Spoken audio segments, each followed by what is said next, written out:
creative mind behind the McGill Memes page on Facebook. Hi, it's nice to be here. Thank you. It's great having you. So Daniel, what was your inspiration for starting the McGill Memes page at the outset?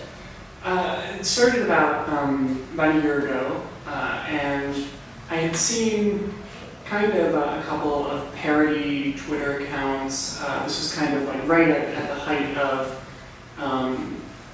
the McGill problems, or like, you know, the general problems of a given scenario kind of social media account.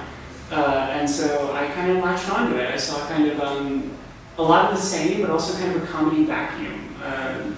I started early November of last year, and then of course right afterwards we had the events of November 10th with the big riot, and so things got very political very, very quickly. And I realized, even starting only a couple days beforehand, that there wasn't really a lot of comedy going on at McGill. So I figured that was a need that had not been met. Your page often looks to provide political insights into matters that affect the McGill population as a whole. Could we say that that was a goal of yours when you started the page at the outset?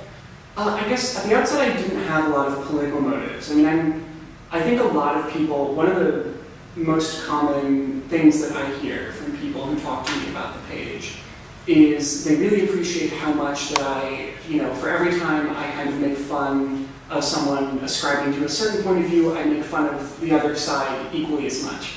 And I mean, that is important. I try and do that only because I don't want to feel like I'm picking on people.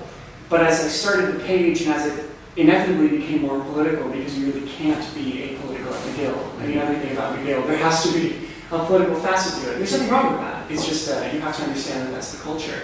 As I came to realize that that had to be the case, I wanted to make sure that I kind of gave equal time and tried to be equally as poignant with everyone.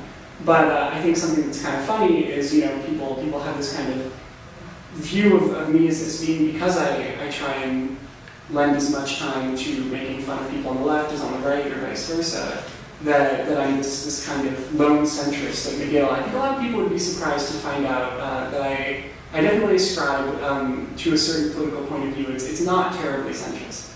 I would have to say that I think people would be a little shocked if they knew that I'm a bit more left-wing than my page might lead them to believe. So is it a goal of yours to make it seem that you are this centrist character, anything?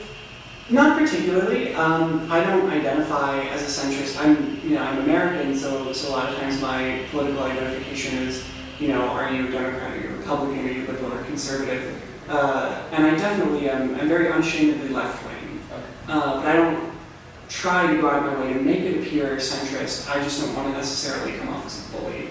And to be frank, you do see kind of a bipolar, you know, stark division at McGill. Both sides do equally ridiculous things in equal measure. So there's no lack of material going either way. I think that'll conclude our interview for the day. It's been wonderful having you here, and we'd love to have you again. Thank you for coming. And thank you.